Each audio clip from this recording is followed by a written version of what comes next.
bem-vindo! Que bom que você topou esse desafio de trilhar esse caminho juntamente comigo nesse canal.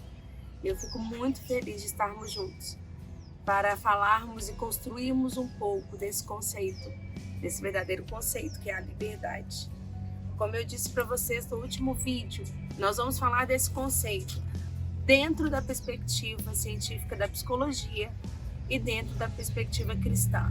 E eu quero começar falando com vocês dentro da perspectiva científica.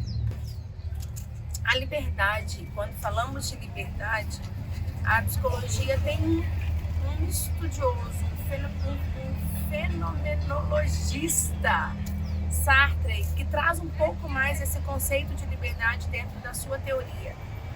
Porém, eu gostaria de desenhar com você um pouquinho, alguns já me ouviram falar sobre isso, mas de como esse conceito se dá, como esse conceito de liberdade se dá, não de uma forma explícita, mas implícita dentro do conceito da psicologia.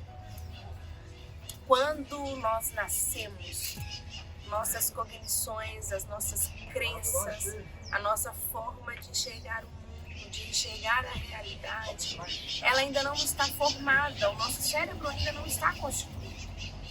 Quando nascemos, o nosso cérebro, ele ainda não está totalmente desenvolvido. Ele vai sendo desenvolvido à medida que vamos crescendo, que vamos amadurecendo. Áreas do nosso cérebro, como por exemplo o córtex pré-frontal, que ele é responsável pelas funções executivas, pelo planejamento, pela organização, pela tomada de decisão, ele vai sendo desenvolvido com o crescimento, né? Com o crescimento. Uma criança, ela não tem capacidade de entender qual a melhor decisão tomar frente ao desafio. Pelo contrário, quanto mais novinha ela se move por desejo, ela se move por sentimento. E o ambiente ao qual ela é inserida, o seu temperamento, também as suas experiências, que vai modulando, que vai amadurecendo esse desenvolvimento. E como isso se dá? Nós precisamos entender qual que é o conceito de mente. A gente fala em cérebro, mas nós precisamos entender o que é a mente. Nós entendemos muito a mente na psicologia como cognição. Dentro da minha abordagem, especificamente, psicoterapeuta cognitivo comportamental. E sou terapeuta do esquema, estou terminando a minha certificação no esquema. Então nós entendemos que a mente, ela é muito mais do que o pensamento, mas ela é as crenças, é a forma como eu percebo a realidade, a forma como eu percebo o mundo. E isso vai sendo desenvolvido, vai sendo modulado, como eu reaciono a uma situação, a um sentimento, o significado das emoções, a intensidade desse significado, ele vai sendo construído dentro do ambiente familiar ou do ambiente de origem, dos cuidadores primários. E à medida que a criança vai crescendo, ela vai aprendendo a desenvolver as suas necessidades emocionais básicas, elas vão sendo desenvolvidas, atendidas ou não dentro desse ambiente. Né? Então, essa percepção ela está relacionada ao meu temperamento, às experiências que eu vivo. Isso vai impactar a forma como eu penso, como eu sinto e como eu me comporto. E isso vai sendo modulado dentro desse ambiente. Então, o que nós temos? Nós temos um temperamento que é inato, né? E Jung, que é um dos terapeutas do esquema, que é um braço, que é uma ramificação da terapia cognitiva, que ela trabalha muito mais dentro da origem, de como os esquemas, as crenças, eles estão no nosso, desde a origem. Ele diz o seguinte: nós temos o nosso temperamento que é inato, nós temos 7 arranjos de temperamento, entre eles calmo, ansioso, ou tendemos a ser mais calmos ou mais ansiosos, ou mais distraídos ou mais obsessivos, enfim. Depois eu posso deixar, a gente pode falar um pouco mais sobre isso em outro vídeo. Mas nesse momento nós temos os temperamentos, né? E não é o temperamento melancólico, colérico, não. São temperamentos, são características inatas que nos ajudam a perceber a realidade. Até porque um ansioso, ele não vai perceber a realidade da mesma forma que um calmo, uma pessoa calma, né? Nós temos as nossas experiências dentro desse ambiente e nós temos as nossas necessidades emocionais básicas, que quando supridas, elas vão gerar esquemas adaptativos e quando não supridas, esquemas desadaptativos. Que as necessidades emocionais básicas são essas, cara? Nós temos as necessidades de vínculo seguro, que envolve aceitação, pertencimento, que envolve afeto. Nós temos as nossas necessidades de autonomia e desempenho, um senso de autonomia e desempenho. Nós temos uma necessidade de limites realistas e com afeto, uma necessidade de termos autocontrole, de desenvolvermos o autocontrole. Nós temos uma necessidade de liberdade de expressão, né, onde as nossas emoções são validadas. E nós temos uma necessidade de espontaneidade e lazer, de termos um tempo mesmo, de termos essa espontaneidade, né, de sermos espontâneos, de sermos validados nisso. Quando essas necessidades não são supridas, isso gera esquemas desadaptativos. Tem pessoas que têm necessidades umas mais do que outras. Cada criança é única. A gente vai percebendo, eu tenho 2 filhos, e um tem uma necessidade maior de limite, outro tem uma necessidade maior de uma validação, mas à medida também que eles vão crescendo, essas necessidades vão se intensificando, umas mais e outros menos. Qual que é o nosso grande desafio como pais? Percebermos quais são essas necessidades, enxergarmos quais são essas necessidades, porém nós também temos a nossa necessidade. E automaticamente, quando não suprida, ela também vai gatilhar esquemas que são desadaptativos. Nós temos 18 esquemas segundo Jung desadaptativos. Judith dizia, e Aaron Beck, que são aqueles que criaram, que desenvolveram a terapia cognitiva comportamental, ele dizia que a nossa crença base, a nossa crença nuclear era amor, valor e amparo. Quando não, desvalor, desamor e desamparo. Em Jung, ele já traz pra gente a ideia de 18 esquemas. Eu vou falar alguns para vocês, os outros vão aparecer na tela. Mas privação emocional, defetividade, vergonha, desconfiança e abuso, autossacrifício, que são esquemas de direcionamento para o outro. Cada necessidade emocional básica não suprida vai gerar um domínio com base nessa necessidade, e dentro desse domínio alguns esquemas vão sendo desenvolvidos. Esses que eu disse estão relacionados ao primeiro esquema, que é o do vínculo seguro. Quando não há vínculo seguro, há um domínio de desconexão e rejeição, e esse domínio ele gera esquemas de privação, os que eu disse. Quando não há o senso de autonomia e desempenho, eles geram um domínio de autonomia e desempenho prejudicado. E aí ele gera esquemas de dependência, quando não há limite, e outros, né? Quando não há limites realistas com afeto, gera o esquema de arrobo, gera o esquema de autocontrole, autodisciplina insuficiente, enfim. Esquemas vão sendo desenvolvidos quando essas necessidades não são supridas. Então, por mais que nós venhamos achar que nós somos livres para viver, para enxergar, para escolher, nós não somos livres.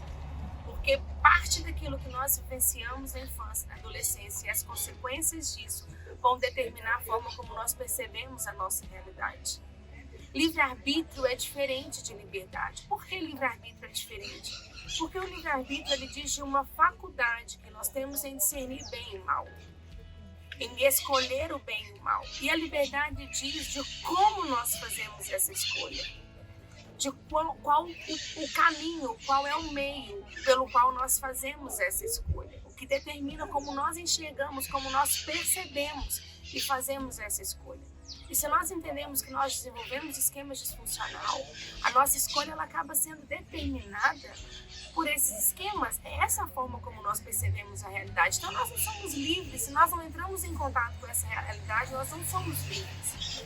E esses esquemas, como que eles são ativados dentro de nós? Pelas memórias.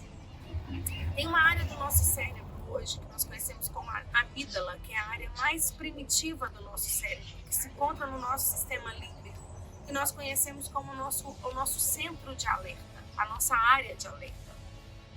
Quando vivenciamos uma situação semelhante, que tem uma carga emocional forte, ativa, semelhante a uma situação que nós vivenciamos lá atrás na nossa infância, na nossa adolescência, essa memória ela é ativada. E como o nosso cérebro trabalha com economia de energia, quando essa memória é ativada, ela tende a gerar o mesmo comportamento, o mesmo modo de enfrentamento como nós enfrentamos lá atrás. Um animalzinho, quando ele está frente a um perigo, ele tem 3 modos de enfrentamento, que é luta, fuga ou congelamento. Nós, adultos, nós temos 3 modos de enfrentamento dentro desse modelo, dessa estrutura esquemática, que é resignação, que é o congelamento, é quando nos rendemos ao esquema, que é a fuga, que é a evitação, que é uma forma de evitar entrar em contato com qualquer coisa que ative esse esquema, e a hipercompensação, que é o ataque, é quando combatemos de frente esse esquema. Então, esses modos de enfrentamento, lá atrás na nossa infância e na adolescência, frente a uma experiência traumática, frente a uma negligência, frente a um não suprimento das emoções, ele gerou, quando criança, um modo de enfrentamento. 2 modos de enfrentamento, mas geralmente a criança, como ela não tem um desenvolvimento cognitivo pleno, como a mente, o cérebro ainda não está totalmente formado, ela desenvolve um. E quando essa memória emocional ela é ativada, tendemos a desenvolver também o mesmo modo de enfrentamento que desenvolvemos lá atrás. E aí tem uma passagem bíblica que me fala disso. Eu vou falar com vocês disso com mais detalhe no próximo vídeo, que nos remete a isso. Mas nós nos tornamos escravos daquilo que nós não queremos fazer. Às vezes nós sabemos, gritamos com os nossos filhos quando não queremos. Nos tornamos evitativos, evitamos situações que geram desconforto. Às vezes precisamos conversar com o chefe. Às vezes precisamos ter um diálogo com o marido ou com uma esposa e nós não temos, porque nós evitamos, porque isso gera um grande desconforto. Ou às vezes nos tornamos passivos, nos rendemos a determinados esquemas, acreditamos naquilo que o esquema diz ao nosso respeito e não vivemos a plenitude daquilo que nós somos. Então achamos que somos livres, mas na verdade nós somos parte dessa construção. O Senhor ele nos criou com uma essência. Nós somos criados com uma essência, como eu disse no primeiro vídeo, com uma mensagem, com uma característica inata, com algo que é nosso. Mas quando nós não entramos em contato com essa verdade e acreditamos, sem querer acreditar naquilo que foi construído, naquilo que foi disfuncional, isso muda, isso distorce a nossa forma de enxergar a nós mesmos. E nos tornamos escravos, reféns dessa construção, dessas mentiras que foram construídas.